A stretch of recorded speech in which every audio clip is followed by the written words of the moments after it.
Students I'm Sukhwinder from department of economics GGDST college Haryana Hoshiarpur. इस lecture ਦੇ ਵਿੱਚ ਅਸੀਂ इंटरनेशनल मॉनेटरी फंड टॉपिक शुरू ਕਰਨ ਜਾ ਰਹੇ ਹਾਂ। इंटरनेशनल मॉनेटरी फंड ਕੀ ਹੈ? ਅਸਲ ਦੇ ਵਿੱਚ ਸੈਕੰਡ ਵਰਲਡ ਵਾਰ ਤੋਂ ਬਾਅਦ ਵਰਲਡ ਦੀ ਇਕਨੋਮੀ 'ਤੇ ਬਹੁਤ ਨੈਗੇਟਿਵ ਇੰਪੈਕਟ ਪਿਆ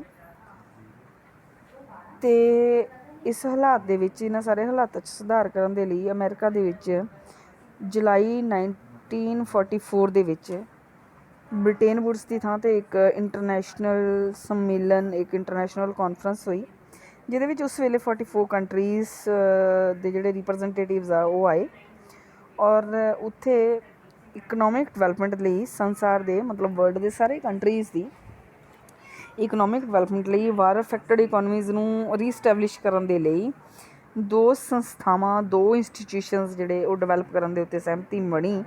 ਪਹਿਲਾ ਸੀ ਇੰਟਰਨੈਸ਼ਨਲ ਮੋਨੇਟਰੀ ਫੰਡ IMF, ਜਿਸ ਨੂੰ ਅਸੀਂ ਕਹਿ ਦਿੰਦੇ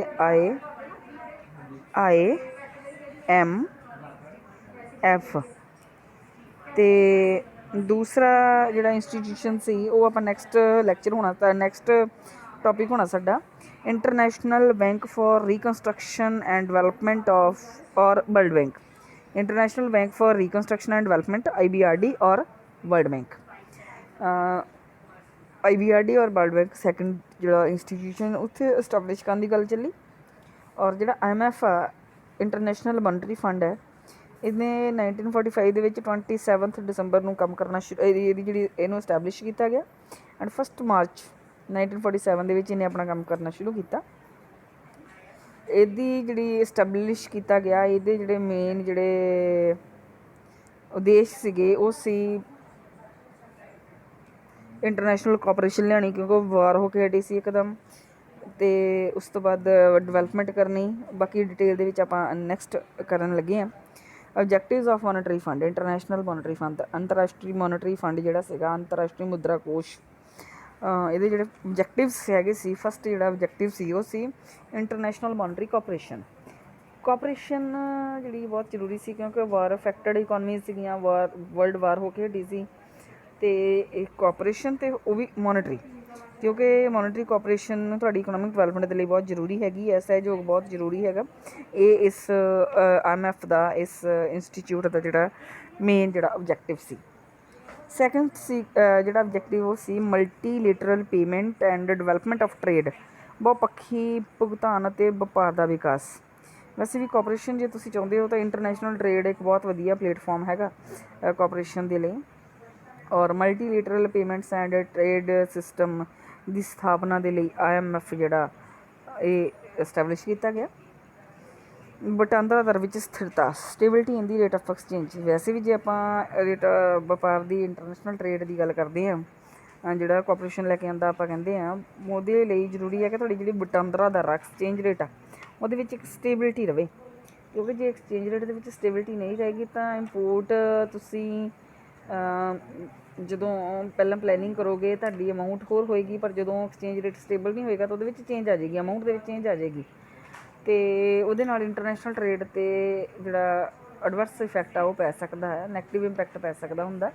ਇਸ ਲਈ ਸਟੇਬਿਲਿਟੀ ਜਿਹੜੀ ਐਕਸਚੇਂਜ ਰੇਟ ਦੀ ਚਾਹੀਦੀ ਹੁੰਦੀ ਆ, ਔਰ ਇਸ ਉਦੇਸ਼ ਨੂੰ ਰੱਖਦੇ ਹੋਏ ਵੀ IMF ਨੂੰ ਇਸਟੈਬਲਿਸ਼ ਕੀਤਾ ਗਿਆ।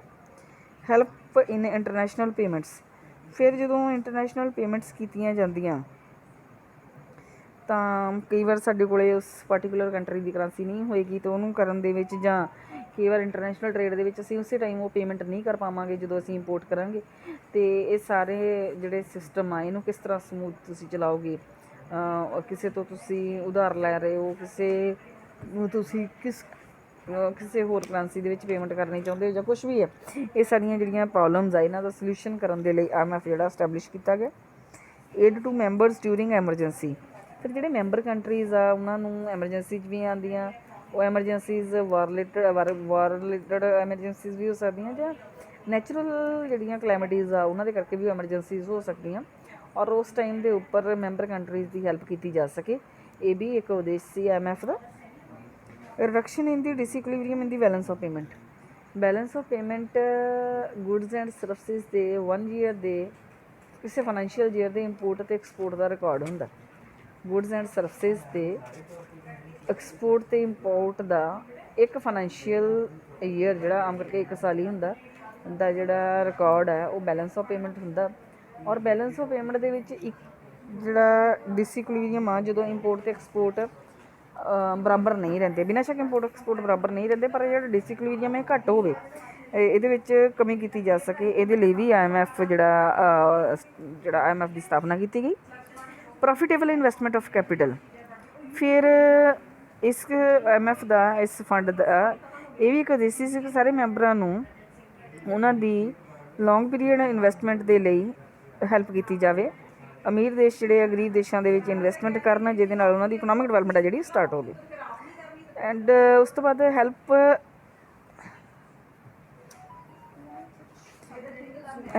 ਹੈਲਪ ਇਨ ਬੈਲੈਂਸਡ ਇਕਨੋਮਿਕ ਡਿਵੈਲਪਮੈਂਟ।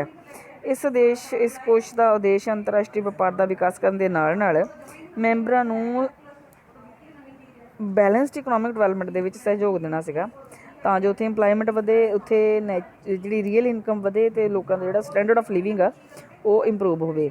ਇਹ ਹੈਗੇ ਆ ਆਬਜੈਕਟਿਵਸ ਮੋਨੇਟਰੀ ਫੰਡ ਦੇ। ਨੈਕਸਟ ਆਪਾਂ ਕੱਲ੍ਹ ਦੇ ਲੈਕਚਰ 'ਚ ਕਰਾਂਗੇ। Thank you so much.